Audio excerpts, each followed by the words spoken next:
I listen to certain artists, yeah, and when they do that, I can hear it. Like Roots Maneuver is someone who's like, he's actively, even from the first album, from Brand New Second Hand, he's actively giving you something that's like, it's unpalatable. It's like, how does that? That doesn't sound normal. That's not normal.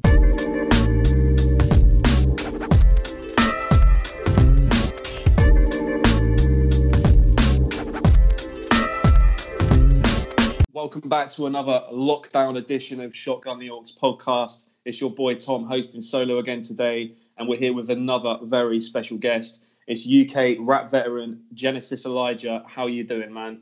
I'm good, man. I'm good. How are you? I'm fantastic, man. I'm holding it down as well as I can be during these times. But how are you holding up? Welcome to the podcast, by the way. Thank you. Yeah, I'm cool, man. I'm just getting on with it, man. Just trying to figure out things to do, keep myself busy. I kind of see, like, at the moment, it's downtime for a lot of people. So to me, when everyone else is on downtime, I'm on lapping you time. I'm on catching up and getting past you time. So to me, it's like, okay, let me just see what angles there are.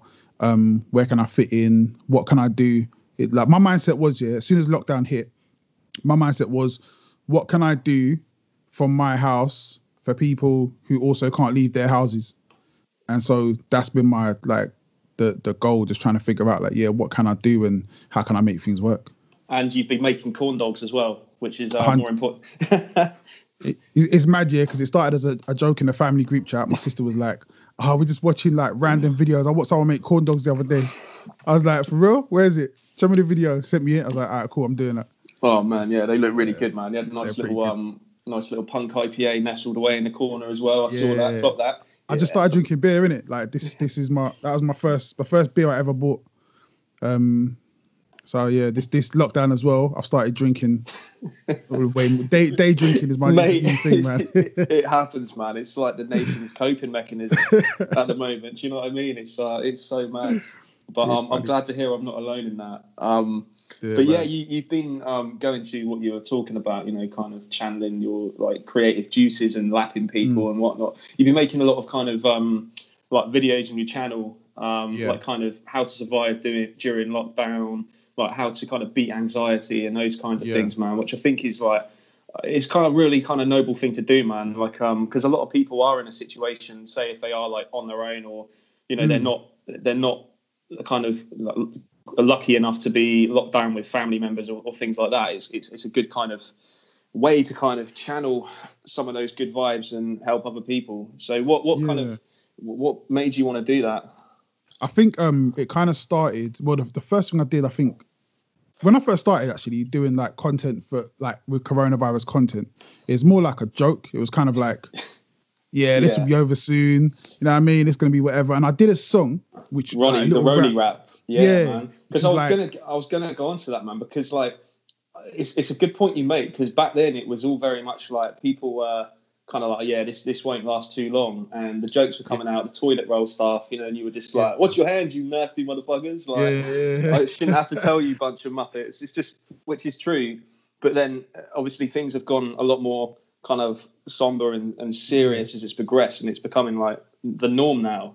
So so that was the kicking off point then. Yeah, because so I think it was one of my young people was like, you got to do a rap, and I was like, all right, cool. And I think this was like the Thursday. I was like, all right, cool, I'll get one done over the weekend or whatever. So I think I dropped it, and then, but as I was dropping it, it hadn't really hit the UK as bad, but at the same time I was quite aware that it was going to, and obviously even if it hadn't hit the UK, there's still people dying in other countries. And bearing in mind at the time, the 3,000 dead in China, the whatever they're saying, but at the time, that was like the biggest death rate. So it was like, that's crazy. 3,000 was like, wow, that's mad.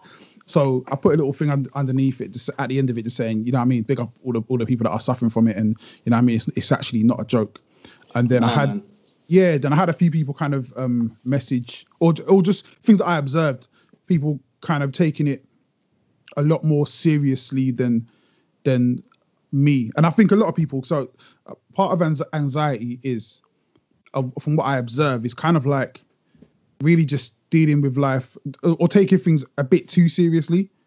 Whereas my coping mechanism is always make a joke of stuff. Like that's what I do. It doesn't matter what it is. Like when my granddad died, there was jokes in the group chat. Like our family, that's just how we cope with things. So it's never nothing ever too serious. But at the same time, there's a lot of people that deal with things in different ways. So my thing was just like, well, in this time, these are kind of things that can help. Because I had a moment, when I was like a couple of weeks after the jokes and all that, I was like, rah, this is actually quite serious. Because I'm like a stats person, yeah.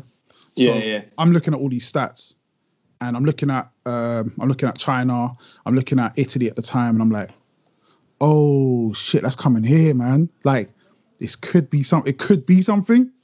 And then it was like, all right, let me just tell you like how to deal with it, or how I dealt with it. Yeah, I really rate that, man, and also appreciating your NHS post as well, because I mean, like my wife works at Bournemouth Hospital, man, so she's like there day in day out on that, and it's crazy because she's holding it down so much better than I am. Like, I'm just like an anxious wreck at home, and she's still got that kind of that like structure and routine on a daily basis. So she's cool, do you know what I mean? And she's fairly calm and collected anyway. I feel like a lot of health professionals, for the most part, they're again it's something in you, innit? Like you have to have a certain type of personality to go into that, and to be in a situation where I'm gonna put your life ahead of mine. So again, it's so funny, man, because we have like all these. It's only now, obviously, it's like NHS heroes and all that, but we kind of have these ideas of who are heroes and who should be celebrated. But when you really break it down, like, how many of us are willing to put someone else's life ahead of ours? And that, to me, that's like the definition of a real life hero. And again, you have to be a certain way. Like, that's not me. Like, I'm not. If it may be like in a situation where it involves like my kids or another child or something, and in the moment I might do it, but on a day-to-day basis, I'm not thinking to myself, you know what, man, how can I risk my life to help other people in that way? That's just not me. Like, so it's definitely commendable, and I just think they're stronger than us, man. Straight up. Yeah, man, she knows that anyway. She knows that. But so yeah, I mean, like, you've also been interviewing people as well. I saw like you interviewed Parky, who was on the podcast recently as well, and Blade and other kind of UK legends. So how did that come about, man? Because that's again something that people getting insight into these people's kind of backgrounds is a really kind of cool thing, I think, especially in the UK scene. Well, so I had the idea a long time ago to do it. And it's been, I'm a kind of person like, if it's not 100% perfect, normally I'm just like, I'm not on it. So I've been trying to get things together, figuring out how I can do things. What equipment do I need to make it work? Literally bought like these little microphones so I could do like all these interviews. I had all this stuff ready to go. Got £1,000 worth of podcast equipment ready. Like, I've got all this stuff, right? This is a week before lockdown. Ready to go, and then had a meeting, I think, like that week, and it was like, that's not gonna happen. So literally, it's been years leading up to this moment. Like, at least 2 years of me talking to people saying, I'm gonna do this show or whatever. So the lockdown happened, and it was just like, okay, what can I do? Is there a way that I can do this? And so I figured out, like, just went online and just saw what other people were doing. How do you do an interview? Like, how do you stream? I never streamed before, ever.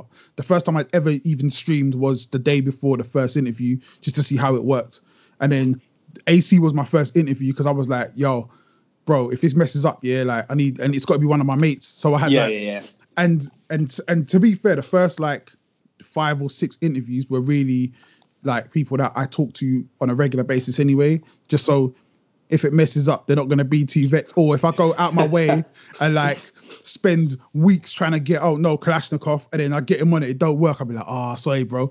So so then it worked out perfectly, because then it's like everyone's at home anyway, no one can go anywhere. So as long as someone has a phone and Skype, then I can do it. And it's been a few little bumps, and every day we kind of learn something new and figure out something else. But it's man, it's been a good process, actually. You're telling me, man. Trust me, this podcast stuff's no joke. And Aidan, the other guy, he couldn't make it today, but he does all like kind of the editing and runs it all through some software. But at the moment, it's like a real kind of unsophisticated setup. Normally, we've got all like the equipment, but it's all interspersed between us, and it's just like, oh, you know what? We've got Skype, we've got headphones. It's going to have to do. And people want to talk. Do you know what I mean? People are all in the same boat, and it's something globally we've all got in common at the moment. Do you know what I mean?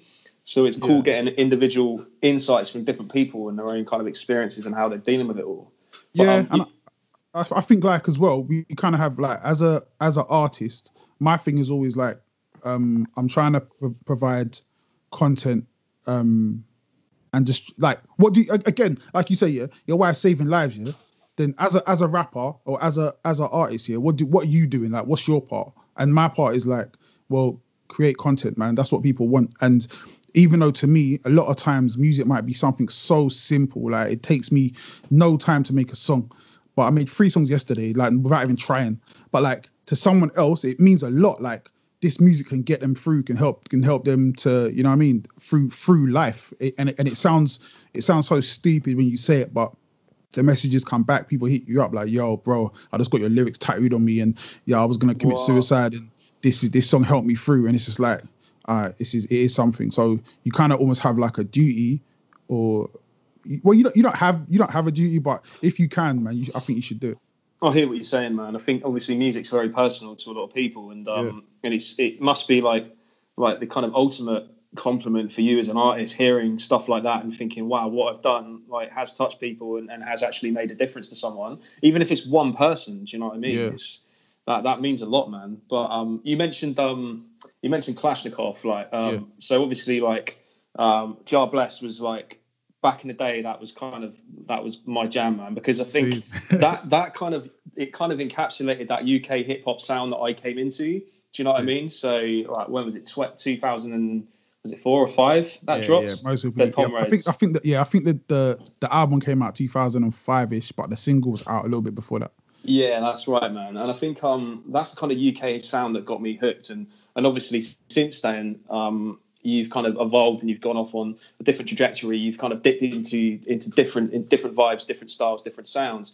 Do you think that's been kind of like very like important in terms of your development as an artist? Because what I heard yesterday, you dropped No Seasons, or 4 days ago, however long it was, very recently, a Shotty horror joint, and it's very like contemporary and moody. There's auto-tune on there. It's just, if you, in contrast, listening to the 2 tunes back to back, it kind of speaks volumes of how you've kind of progressed and changed, and you're not scared to try new things.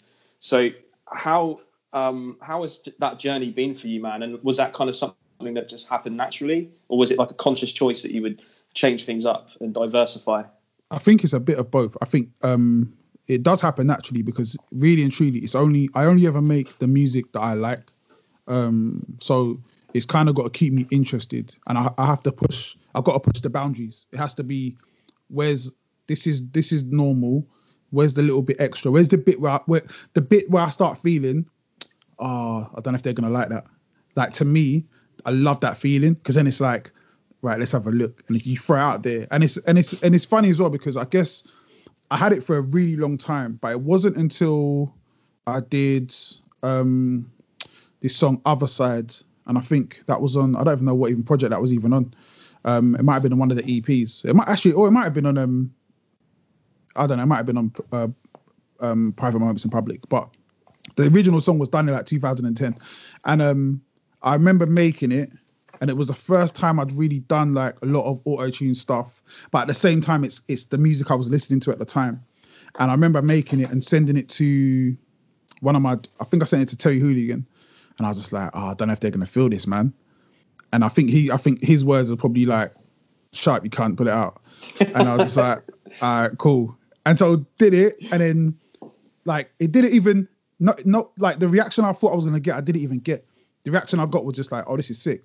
And I was like, "Oh, no one even hates it." I was like, "All right, cool." And just keep pushing. Yeah. Like how far can I go until I get to a point where the lines are super blurred to what I do. And then there was like after private moments in public, there was kind of like a conscious effort to not make traditional UK hip hop sounding music. Yeah. So I went for a long time of like, people would send me beats. No, I'm not doing that. I don't want nothing to do with that. And some sick, worked with some sick people, but then just going, nah, it's not what I want to do right now. Like Ill Informed sent me a bunch of beats and like sick stuff, yeah. But it was just like, that's not the direction I want to go to right now. I went for the point of taking Deh Pon Road off the platforms, because I was just like, people are looking for my music and they're finding old stuff, and it's like, I don't want someone who's just heard of me today. I don't necessarily want them going to my old stuff and going, oh, this is what it is, because those are the things that were coming up first. It's like, no, I want you to listen to what's right now.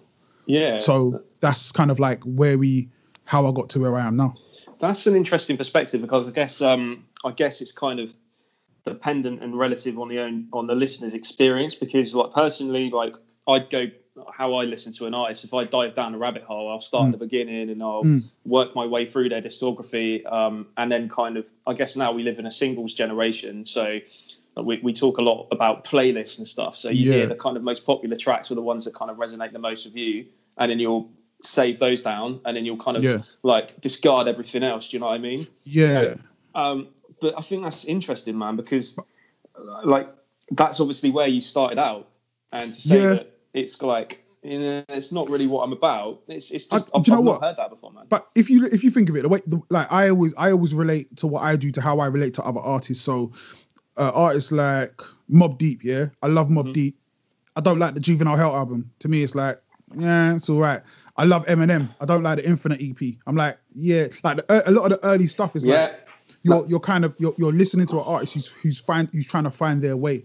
And even though I don't listen to Deh Pon Road. I can't listen to it because to me it's like it's too far removed. But if I listen to it objectively, the times I've listened to it in the last 10 years, I've kind of gone, nah, do you know what? It's like, it's a good album. I love the way it's sequenced. I love the beats on there. Most of the subject matters, I'm pretty much the same. I have the same brain I had when I was like 10 years old. So the subject matter is pretty much the same. But it's just kind of, it's little, I guess a lot of it is like technical things. I'm just like, technically there's a lot that, and I'm not great now, but like, then I'm just like, I hear what you're saying, man. Because like on the last podcast, I was talking to Bailey's Brown, and we were talking about similar to what you were just saying, like with Mobb Deep, and then like say Kendrick Lamar, like on Unleashed, like it's like when he was K-Dot, he was kind of emulating, or maybe not kind of directly, but it sounded like Pusha T, for example. Like, do you know what I mean? It was very much like derived from another style, because they were emulating what they'd already heard and what they came through listening to. Do you know what I'm saying? So you hadn't found yourself yet. 100%. And it's funny because like now you saying that, now it's kind of getting me, right, I get it now. See, back then when I used to write, I used to write with rappers in mind. Like I wanted to sound like, I wanted to fit with Kalashnikov. I wanted to fit with Chester P. Like they were my favorite rappers. So I would write a verse like, if I wrote this verse, if I was writing a verse on their song, how would it fit? Would I be able to stand up with him? Whereas now I make songs that Chester P and Kalashnikov would never jump on. They would never sound because it's so far removed. But it's Genesis Elijah sound, and to me, that's way more important. And it doesn't mean that I still can't do that style, or it doesn't mean they can't do this style. But it's like, where do you want to be right now? How do you want to push things right now? And what's that? Again, a lot of it is feeling. And I feel like whereas Deh Pon Road was authentically me as far as content, it wasn't authentically me as far as delivery, because at that time there was things I wanted to do that I was still scared to do. So when the first when the single actually dropped, one of the reviews was like, 3 out of 5. Jar Bless it's rubbish. The rapping's okay, but the singing's rubbish. And I was like, maybe I should stop singing. Like I should do less singing and stuff. And at that time, again, you're talking about someone who's like, at that time, journalists, like, it meant something to me. To have a review in a magazine and read it was like, it actually meant something. Whereas as I got older, that means nothing to me. Like I really, a critique on my music, good or bad, has almost zero effect. Like it doesn't mean anything to me. Like for anything, it's just like, okay, cool. That's how That's how you feel. That's cool. That's nice. But I feel like now I'm at a place where I can afford.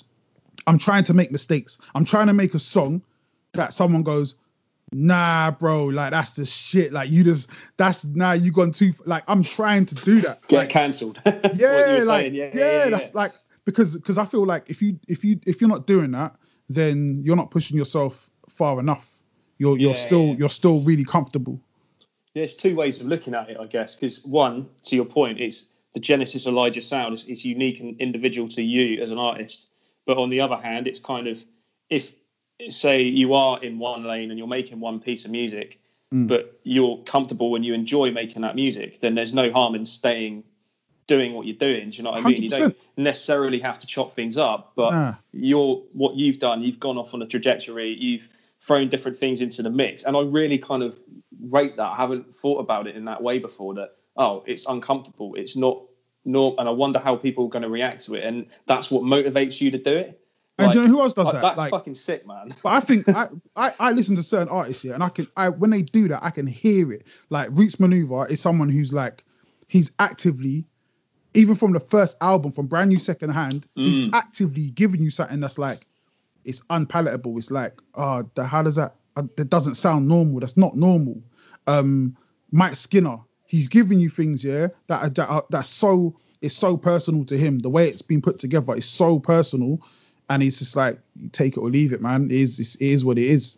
And I feel like, to me, they're almost like my two favorite artists in a way, because of like the albums that they've made have been my favorite bodies of work. Yeah. And again, it's the beauty of like not going. The young me would have been like, oh, I want to be like them. Whereas the me now is like, I want to be like, okay, cool, I want to be like me. It's cool. How do I be like me even more? And somebody said it it might have been one of the interviews we did. And he said, I can't remember who said it, but it's basically like, what you're trying to do is be yourself, as you're trying to cut out all the noise. So you're only hearing yourself. And what would you say in this at this point? And I think we were talking about Skepta and how Skepta's just like, everything he says, no one else could have said it. Only Skepta could have said that. No one else could have said it.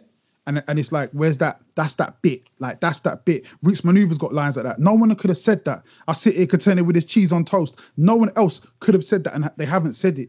Mike Skinner the same way. It was supposed to be so easy. The whole album is like, it's crafted in a way where no one else could say that. And to me, I'm always trying to find that pocket. Like, what's the thing you're gonna say that no one else has really said? And when I get down that rabbit hole, it's really down to, it comes down to who are you? Like, who are you? What are you doing right now in this moment? What are you thinking right now in this moment? What are you feeling? And then finding a way of putting that on a tune.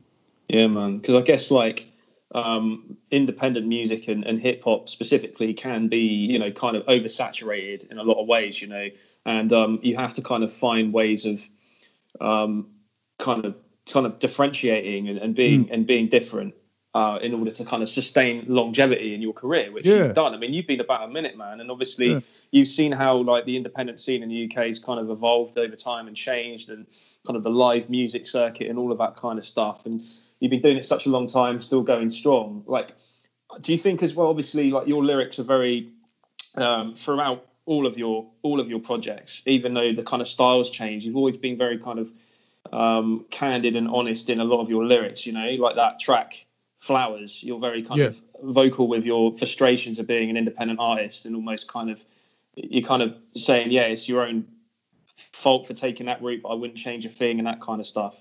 So I kind of really rate artists who kind of grow up with their audience. Yeah. Like Fonte of Little Brother kind of springs to mind for me. Like people like that, and you think, well, that guy is in his 40s and he's rapping about stuff that's relative to him now. And it's, do you know what I'm saying? That's the kind of stuff that really kind of resonates with me, because even though sometimes you're in a mood where you just want to listen to some fucking like obnoxious shit anyway, and you go back and do that, but at the same time, it's like, you know what? I can't relate to that now. I feel like a lot of music that I listen to, or a lot of music I hear, there's an element of cringiness to it, and it's always, and I think like I've always kind of felt it as well. Even from going back when I was I don't know, when I gave myself the name Genesis Elijah, I was 15 or whatever. That understanding of what kind of name do you want? Like, I want a name that sounds like a real name, and I don't want a name that someone's going to be like embarrassed to shout in the street, "Yo, Killer Joe," and it's like, "Yo, like, Killer Joe." You're meeting your mate's mum, and it's just and who's your friend?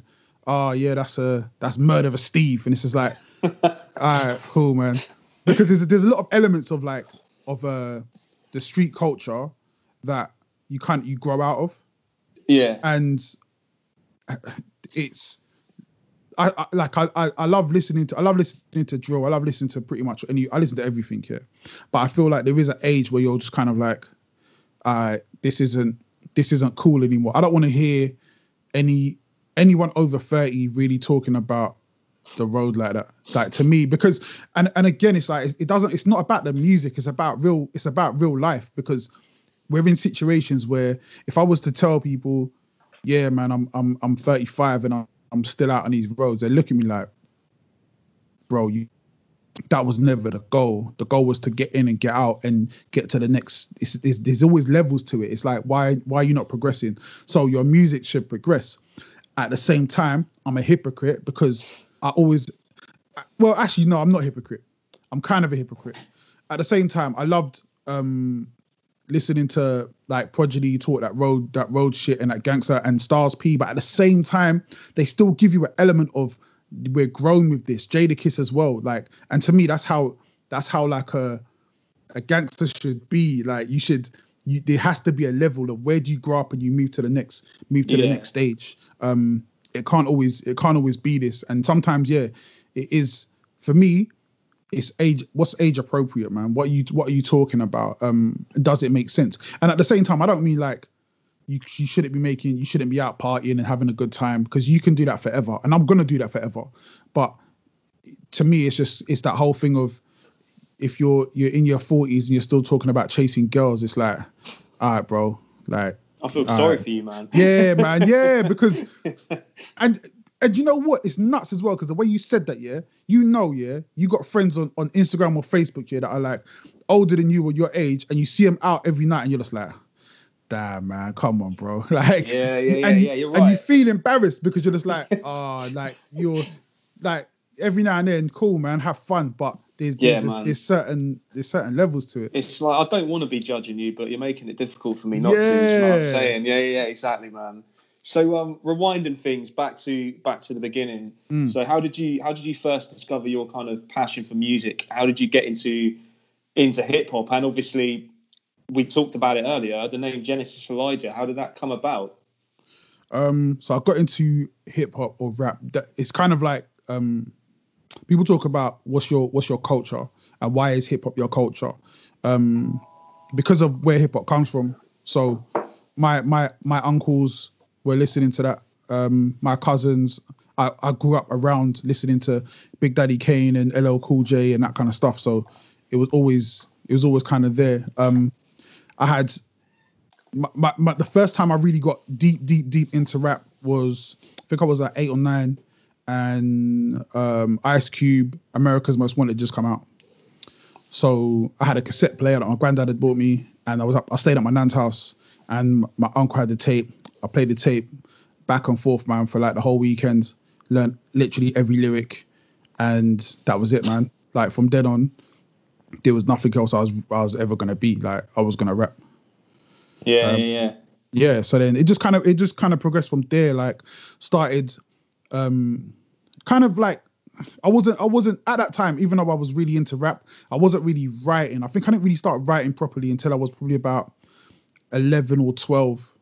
And then I would start writing little rhymes. I think when Snoop's album came out, which was a little after that, so a couple of years later, that was, again, it might have been like the first CD that I had. And I remember listening to it on, so I must have got the CD from my uncle. But so let me paint the picture for you. So what would happen, my family, we were living in Luton at the time. This is 1993. So we're living in Luton. We would go to London, South London, to go to church in Stockwell. Because that's the area we're originally from, so all of like family's still there. Then we would go to my nan's house, where my uncle my uncle was living there, but he was at uni at the time, so he would like have all his stuff there. So I would go to my nan's and go through his stuff and see what CDs he had. So he had the Snoop album just come out, so I got this. I stole his CD, and I'm listening to the CD on the way back from my nan's back to Luton, and I remember listening to it, and it had like so much swearing and bad language. I was like, oh, I had it like really quiet so my parents couldn't hear. Obviously they couldn't hear anyway. I was on the train, but I was just like, oh my God, this is crazy. So had that, brought that to school. I think started really writing rhymes properly then. Like the Snoop was doing the D-O-double-G. So I was doing my name's Nathaniel. So I was doing the N-A-double-T, writing just crazy rhymes about doing drive-bys and AKs and all the like crazy stuff, rapping about gin and juice. I didn't even know what gin or juice was at the time. But yeah, and then from there it just kind of carried on. And then me and my brother Terra Slim, we would both we would just write rhymes, record on our little record on tape recorders and stuff like that. Then I had a friend Abby who was also like, he was a better rapper at the time than me, but he was like more serious with it. And then we used to freestyle back and forth. And then one day I must have spat a rhyme and he was like, wait, you didn't write that? I'm like, yeah, I did. He's like, damn, that's cold, man. And then, yeah, from there, it just kind of snowballed, man. It became my thing. Then obviously in college, it became like, that was it.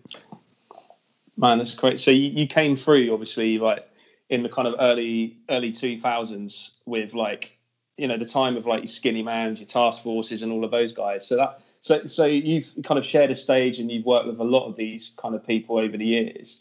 Have you got any kind of highlights that you want to talk about? What stories? Or any experiences? Any highlights? I mean, like who you've worked with, any kind of who's who comes to mind? Oh, like 1 second. Sorry, this is this Wi-Fi. I don't think my Wi-Fi is going a bit mad. Can you hear me all right? Yeah. Yeah, I can hear you fine, man. All right, cool. What are the best? I think probably Glastonbury is probably like the biggest one. That was definitely a crazy experience. Like pulling up to the car park and seeing Mike Skinner just jamming in the back. Yeah, like so done a lot of things like that. I think like to me the experiences that really stand out are the times where people have kind of gone above and beyond just helping me out. So one time we were doing a show in, I think it was Exeter. So Exeter is like a good 5 hours away from London, basically. So we got stuck in traffic on the way there. So we've missed our slot to perform. So I think on the night, I think it was Skinnyman and Black Twang were also performing. So I get there, and there's this guy who's running the show. This guy called Biff. Like if you know about, like if you've done a lot of performances around the country, you know Biff. Like he does a lot of big stuff, and for some reason he was doing that one. So I've got there, and he's seen me, and he kind of knows me to say what's up to you, like. And obviously he'd booked me, but he's like, yo, now you're late, man. You can't do that. You can't do your set, and you're not getting paid either. Ugh. So I'm like, oh man. So like we've come all this way, we're not getting paid because we're not performing, and so I'm just like, shit, I don't know what to do, man. And there's a little bit of time before Skinnyman comes on. So then Skinnyman was like, I don't know who told him or if he overheard or whatever, and he was just like, I tell you what, you can take some of my set. You can go on now and take some of my set. So, oh man, what a G. Yeah. So I managed to go up, do my set, managed to get paid, and yeah, man, it was just like, it's like, all right, safe, man, thank you. So that was, to me, that was like it kind of just showed like just the character of Skinnyman, because he didn't have to do that. Like he didn't owe me nothing. But yeah, like I'm telling you, man, it's like there's not many people that I haven't performed with. Like I've done some crazy shows with people that you wouldn't even really expect, like Ed Sheeran, What? That's mad. Yeah, like before he was even like famous as well. Like, yeah. I think me actually, okay, the uncle who I used to steal CDs off, he used to run a night, or run a it wasn't really a night, man. It was just like he had a platform, and they were doing this show, and they were like, "Oh, do you want to come through? Will you perform?" I was like, "Yeah, cool, man." So they were like, "Yeah, we want to get Ed Sheeran, and we want Gracious K." At the time, Gracious K had the Migraine Skank had just come out. Yeah. So I think Gracious K was headlining. I think he only did like one song, man. He got like $5,000 for like doing like one song. I think and it's funny as well, yeah, because Ed Sheeran came on, and like bearing in mind no one really knew who he was. He smashed it. Like he was the best by far. Like we did our thing, whatever, but he, as someone who didn't know, no one knew who he was. He came on with his guitar and his like loop recorder thing and just buried it. Like he smashed it, man. Same if I did a show with Jessie J.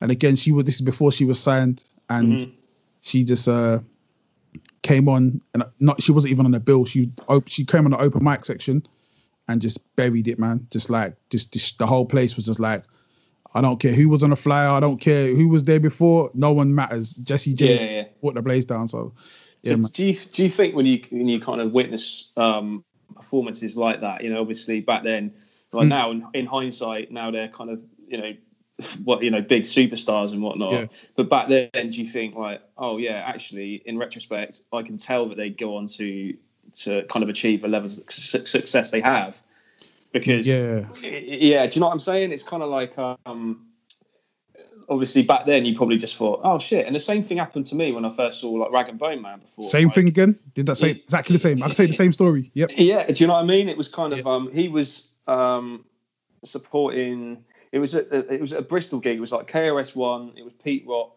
and Immortal Technique, and like Split Profit supported, and then like Rag and Bone Man supported Split Profit. Well, it was just kind of didn't support them, but it was on before them. And he walked out, and I was just like, all right, yeah, this big guy, he's gonna rap, and then he just came out of this like beautiful baritone voice, and everyone was just like, what the fuck? This guy is levels. And then the next thing you know, blows up, international stardom. So it's kind of nice witnessing that back in the day. Do you know what I mean? Yeah, I love it, but it's like it's certain moments, man. Again, it's like you see it, man. It's like there was no denying it. Rag and Bone Man, the same thing. We did a show in Brighton, and this is when I was staying out there a lot at the time. I was literally living around the corner from where the show was on the lanes, and we'd gone down. I think he was. I don't know if he wasn't supporting me. I think it was Dyke. So I think Dyke was the headliner, and I think I was on before Dyke, and then I think he might have gone on last, but just as like an open mic kind of thing. And he's got on, he spat some bars, then he started singing, and people who were outside came in, was like, "What the hell is going on? Like, nah, this ain't real." And I had the same. It's so funny because then, like a year later, he was at the studio. And he's come down to the studio where we all used to record. I think he might have come with either Logic or Loki, one of them. And Last Resort was doing a session, so he's come in, and Last Resort's kind of like, I don't know who this guy is, but he looks something about. He's got a presence about him anyway. He just looks cool with it. And he's a safe guy, so he's just like, okay, I thought, what's he gonna do? And he just started singing, and Last Resort's called me up and was like, mate, who's Rag and Bone Man? I'm like, yeah, bro. He's like, he has just come in the studio. He goes, I got chills, man. He's like, he just literally this guy is like, he's gonna be special. And yeah, you had to see it to believe it. I think I was at one of his last shows before he was like big, and it was just like, he's gone, man. he's gone. He's out of here. Yeah, it's crazy, man. It's crazy, but it's kind of cool as well that you got to kind of work with him and that kind of stuff. And what I hear, he's still kind of, retain that level of humility. He's still humble 100%. And he's still, the same person. And it must be a really kind of surreal experience to be kind of like fast tracked into fame, so quickly. Yeah, I couldn't even imagine it. Do you know what I mean? I wouldn't want to do it, man. I wouldn't want to do it. There's too much pressure. Like I've seen it up close. I've been around very, very famous people, and like it's not how you think it would be. I guess it depends who it is, but for me, there's always like a level of I love being around people who will be cool to tell me no, innit? Like people who don't care about my status. Yeah, and, man. And that's the beauty of not having status. It's just like you can just you kind of move with a different amount of freedom. When you're around people that are super, super famous, people move differently. They ask you things differently. They don't treat you the way you should be treated. And I would say that resistance builds strength. You don't get any strength because there's no resistance. So you end up in a place, unless you're a really strong character, like Rag and Bone, who's a strong character and also has his team are his team. Like the people around him are the same people that have been around him from way back. So again, you're around people that know who you are. And if you ever act in a different way, but unless you have that, you're going to end up in a place where you're literally just floating, man, and you're not, you can't deal with real life. You're so far removed from reality that your level of self-awareness is impaired, and I don't ever want to be in that place, man. No, that's cool to hear, man. I think it's like, it must be like a strange like dichotomy for an artist, especially kind of, you know, making music, and obviously you've kind of brushed shoulders and you've worked with these people, and you know, you are still kind of well known, you know what I'm saying, but having that kind of self-awareness to know that this is for me, I know my limits, I don't want to kind of compromise my integrity. I want to make the music I want to make. I'm not going to be distracted by A&R. I'm not going to be like told what to do. I'm not going to be influenced. I'm not going to act in a different way. Is that kind of a conscious decision you made from the outset, or is it something that you kind of came to realize based on your own experiences and people you've met and what you've witnessed firsthand? I think there's a little bit of being from the hip hop underground scene. You kind of have that fuck the industry mentality anyway before you even know what the industry is, which is kind of weird. So it's just kind of like it's inbuilt in you. Like the industry is the feds basically, so you don't want anything to do with them.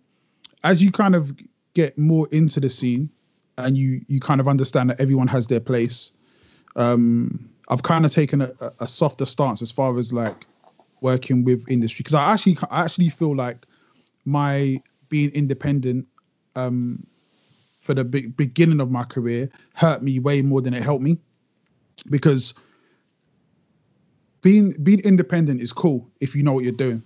Yeah. If you don't know what you're doing, being independent, you're literally just walking around in circles, and you're just not understanding how things work. So you're in the kitchen and everyone else is cooking around you, and you're just like, nah, I'm cool, I'm doing my own thing. And then you're looking around for ingredients and you're finding bits and pieces. But what you're not understanding is that everyone who's in the kitchen cooking has already been to the shops and bought their ingredients. So the reason why they're doing what they're doing is because they've kind of, there's certain things that you have to buy. There's certain things that you have to buy into, certain things you have to invest in. Damn, man, that's such a good analogy. Have you used that before? That's a freestyle. That's crazy, man. I mean, it's interesting you should say that, man, because I mean, it seems like these days, I mean, as an independent artist, you can't just kind of be a musician alone. You need to kind of be a personality, like a YouTuber, a podcaster, like a brand ambassador, amongst like a myriad of other things, man. So, like, what's your view on this, and how have you managed to kind of like, I guess, navigate your way through the independent circuit over the years? Again, by making loads of mistakes and not understanding things until, like, I'm not a fast learner, man. Like, and if I was a fast learner, I'd be a lot further ahead. The thing with me is, it's kind of like, it takes a little while for me to it took a while for me to realize what was going on. Once I figured out what was going on, then I could decide, okay, where do I want to invest? Where am I going to get the best rate of return for my investment? Because at the same time, there's a lot of things that I feel like artists invest in that aren't, they're just not, they're not the best. There's certain things you need to invest in, there's certain things you don't really need to invest in. Mm-hmm. This idea of an independent artist needing to be everything, again, that's cool, but only if it's authentically you. Yeah. I hear that. There's certain guys that are really funny. Like they're just really funny people, and they get in front of the camera and they do their thing, and it's like, all right, cool, nah, that dude's funny. Then there's certain people who it's just not really them, but they're doing it because they know that's what they're supposed to do. Yeah. Like no one's getting people's faces. You know what I mean? I'm here. I'm about. This is me. But Yeah, it can be cringy. It can be cringy at times if it's like not you, as you say, if it's not authentic. And everybody knows it. Like no one's an idiot. When someone's not authentic, yeah, there's a sixth sense within us that just picks it up. Like, nah, that's not real. Really you. Nah, and even if we can't even put our finger in it and figure out, oh, that's why I don't like it. We just know we don't like it. And it's funny as well, yeah, because in this lockdown has kind of forced a lot of people to do things to be out of their comfort zone, which is cool. I love be out of your comfort zone, yeah, but being out of your comfort zone, doing the things that are still you. There's no point, yeah, me jumping on TikTok, doing TikTok dances. Oh man, fuck all that noise, honestly. Yeah, or trying to do like these funny TikTok videos. It's like, all right, bro, like, you know what I mean? Yeah. No, exactly, man. It just becomes really disingenuous.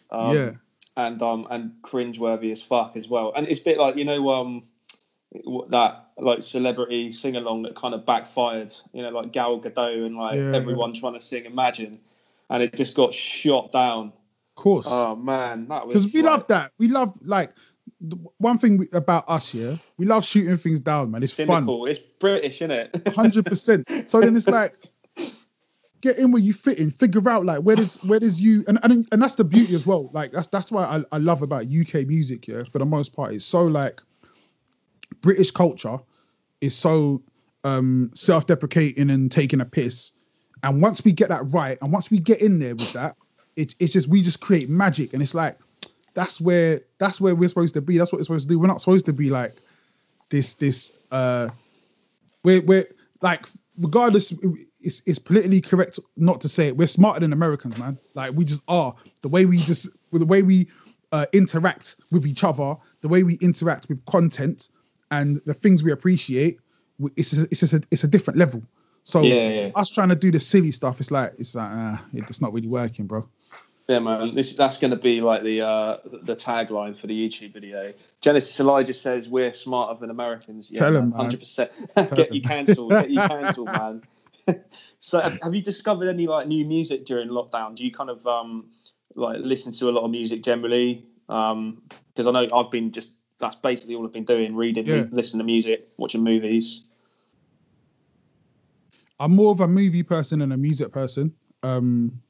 Like when I come across music, I check out a lot of stuff. I make more music than I listen to, which is that there are those people that write more books than they read.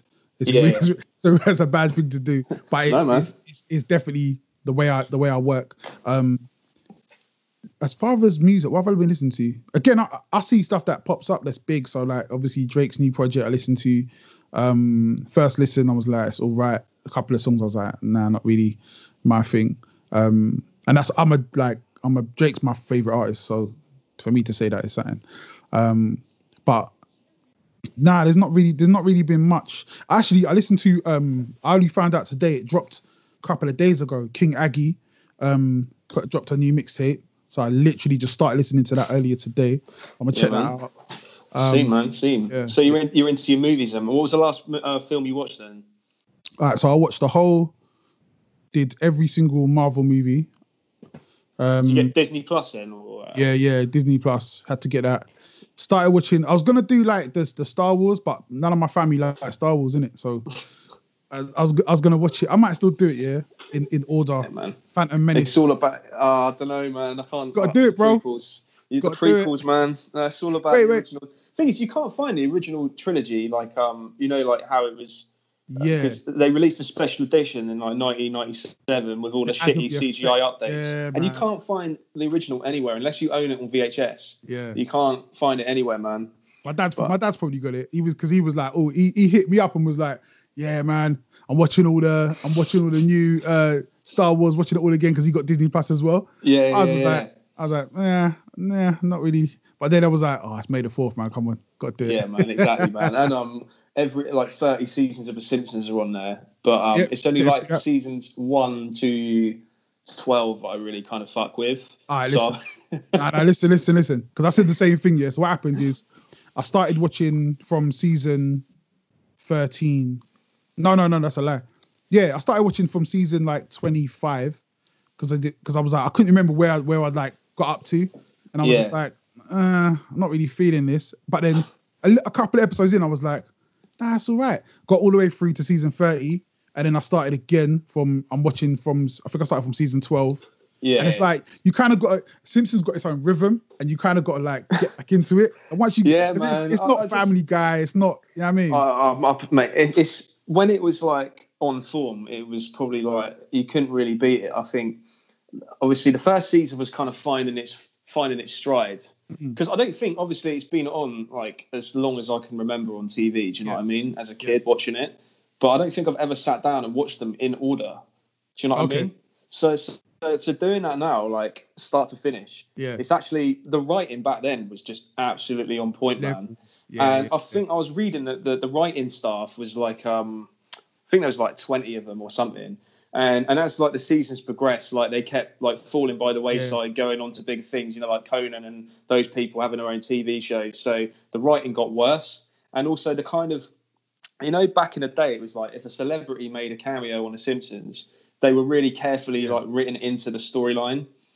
They weren't just like a throwaway character. It wasn't just like, oh yeah, Lady Gaga's on The Simpsons. But yeah, man, that's where it's kind of like lost itself for me. But the writing, man, some of the jokes when they land in like the first kind of like 10 seasons, just unbeatable, man. You just can't touch it, man. You just can't touch it. There's some like nostalgia with it as well, though, because I feel like when the first couple of seasons, like Simpsons was probably talking about learning my first rap. One of my first raps was probably learning Do the Bartman.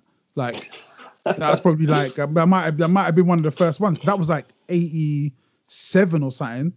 So yeah, I was like 8 years old, 6 years old, or something. You know what I mean? So like, to me, that's I had the Simpsons Sing the Blues album on cassette. Like and that was before I'd even watched an episode of The Simpsons. Like I'd only seen like the Do the Bartman video, which used to come on like the Box or MTV back in the day. I'd seen that, and then got like my mum used to work at a library, so she got me like the cassette from the library or whatever.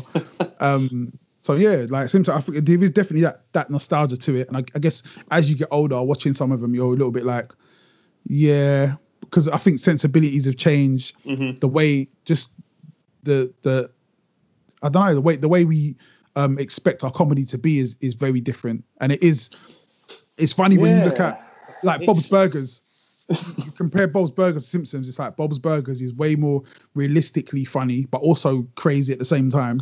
Whereas Simpsons is like a cartoon, and every now and then it has some clever things to say.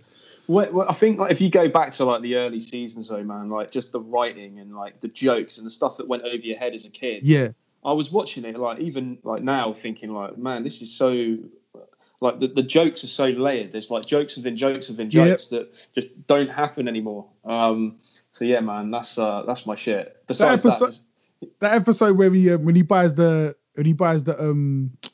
caravan, like that just kills it. That salesman guy, Cowboy Bob, whatever he's called, like the jokes that they're dropping, he's just dropping them like bang, bang, bang, bang, and it's just like I was like, there was no way as a kid I was getting these. Like it's like a masterful. Out of all the Simpsons, like 30 seasons, I think that little bit is probably like my favorite part. Yeah, man. Another amazing joke is where, you know, Bart sells his soul to Milhouse, and then like this street sweeper guy like runs over his bike, and he's just like laughing, and it just like he starts riding the bike and it just falls apart. And then the street sweeper guy looks back at him, he's like starts like maniacal laughing, and then he just like drives into a subway and it explodes. It just happens so quickly, that sequence of events. It's just perfect comedy writing, man. But yeah, man, it's getting me through this shit. But if you lost Wi-Fi connection during lockdown, right, and you only had access to one CD and one DVD, what would they be? Where are we going? CD wise, it'd probably have to be Run Come Save Me. Eva. More Roots Maneuver. Yeah. I think I need that for the lockdown, definitely for lockdown. It's very what am I watching? Title as well, isn't it? It's a very yeah, man. Yeah. That's the one. What am I watching? I don't know. You know what it might be, because I feel like I want to watch it again right now. It might be Endgame. Endgame. Yeah, Marvel Avengers Endgame. I'll It tell you might be what, that. I still haven't seen it. I still haven't seen it. It's like You're Star Wars was slack. always my shit. Marvel, Yeah. like my brother-in-law, Yeah. he's like well into all of that stuff, man. But I never really. I watch the odd film and I enjoy it when I do, but I've never been kind of into it that much. You know, like I wouldn't sit down and watch them in order, but I probably should now. That's how I feel about Star Wars, because I always feel like there's loads of stuff that I miss, and I feel like, do you know what? Almost a lot of these programs that we kind of we go, oh yeah, I'm not really into it, but it's because we've never really sat down and actually watched it properly. Yeah. Like I and I've been learning as well. Like I enjoy films so much more when I put my phone down, close my laptop, and actually watch the film. Like, it's a modern disease, man. Yeah. Honestly, like we all have that, man. We're all like, so no one's got like any kind of patience anymore with anything. Not at all. But yeah, I think I'm gonna try and kind of watch the Star Wars properly, because when I was younger, like obviously the first three, I really enjoyed, but and you know what? I love Rogue One. Like Rogue One might even be my favorite Star Wars. Like, it's sacrilege to say it, but I was just like, I just loved it, and it's probably the one I've watched more than any other. Like, just keep going back to it and be like, nah, this is really a really good film. But yeah, I suppose because it's like it kind of exists as like a standalone film, even though it's kind of a prequel. Yeah, it's still, you can just watch it and that's it. You don't need to really overthink it. Do you know what I mean? My biggest criticism of that film is probably the characters. They're just kind of like throwaway. Do you know what I mean? Like, I don't really remember any of them or care about. I didn't care about any of them. Like, at the end, I was just like, they could have been your old shit with like Han Solo and all of those guys. You're just like, oh yeah, you know, like I feel like I know them. Do you know what I mean? Yeah, like, I care about them. Whereas, Rogue One, I was just like, fuck you. I think they really. But it's funny though, because you're like a fan, so I feel like it was made for fans. Like, they were trying to pay fans lip service. And trying to throw little bits in there, so you'd be like, "Oh my god, look! It looks like from that angle and all this kind of stuff." And yeah, it was cool. But again, I think for someone like me, I just enjoyed it way more than I think I should have. Like, just yeah. I hear what you're saying, man. Have you seen that show Gangs of London yet? That's on Nah. I'm seeing like mixed reviews. First, everyone's telling me it's the greatest thing that's ever been. It's the new Breaking Bad of the world. Then other people are like, nah, you lot hyped it up, man. It's pretty much EastEnders. So it's a weird one, man. Did you see that film Harry Brown that came out like a few years back? Yeah, I'd say it's kind of like a cross between Harry Brown and The Raid, because it's the same guy directed The Raid, isn't it? You know, that Indonesian movie. Yeah. So all like the fight sequences are like really well choreographed and like it's all proper like high octane, intense fight sequences. Okay. So a lot of people were saying, "Oh yeah, it's the new Peaky Blinders." I was like, "Nah, it's not. It's got like the same guy. It's not anything like it. Yeah. It's proper like by the numbers, like story wise. Like it's not like that like complicated. It's easy to follow. But but action wise, like for a TV show, man, it's worth checking out alone just for that. Yeah, it's just like it's crazy. I think now, because like there's so much time. I'm watching everything. I just watched 3 seasons of The Handmaid's Tale. Oh, dark, man. It's glum. Yeah, man. It was like I was watching it, and at first, the first season, I was just like, okay. Then the second season, I was like, all right, cool, man. Guys, let's chill out a little bit, man. Let's go easy. And then it doesn't get any better. Like, as far as it gets, it's a good story, and it's a good, definitely, like, I recommend it, but it's not something you can really watch and be happy man. Because it's already deviated from the books. It was like a Margaret Atwood book, like science fiction, like dystopian kind of future. And I felt the same, man. It's like it never lets up. It's always so obviously the situation is very like, you know, it's a fucked up one anyway. But it just never gives you like any sense of respite. Like, you think, oh, she's gonna get away from it, and then it's just like another season of torment and misery, and it's just like, I don't need that shit now. Especially in lockdown, man. Yeah, it reminds me of Oz a little bit, man. Like when you watch Oz, man, and you're just like, and you're just like, is he ever getting out of jail? And then there's one episode where he's like, oh my God, he's out. He's finally out. And it's like, it's just a dream. You're like, you gotta be kidding me. Fuck that cop out shit, man. It was all a dream. Oh man, but Oz was like it was like a game changer. Obviously, like kind of precursor to like TV, like Sopranos, The Wire. Yeah. Obviously, they're kind of the staples for me, man. Like the Sopranos, The Wire, and Breaking Bad. It's like the trinity of how TV should be made. And it's almost kind of like where to go from here. Yeah, it's true, man. But I think wait, is Breaking Bad, is that HBO as well? Nah. No, that was ABC, I think. Okay, yeah. I think there was a time when HBO were just like they were just killing it, man. I think they were very much. This is where I think Netflix have gone wrong. Netflix are buying everything. There's that South Park episode. Hi Netflix, you're greenlit. Like, yeah. They're just greenlighting everything, and it's just like don't do that, because what you do, you water down your brand. And I feel like HBO haven't really done that. There's not many ABC. I hear that, man. Because HBO, it's all very like prestigious, isn't it? Even the shows that got cancelled were sick. You know, like Carnival back in the day, like Deadwood and shit. Yeah, like, sick shows. But they were just like, nah, not enough people are watching them. Can them? It's just like fair enough. Yeah.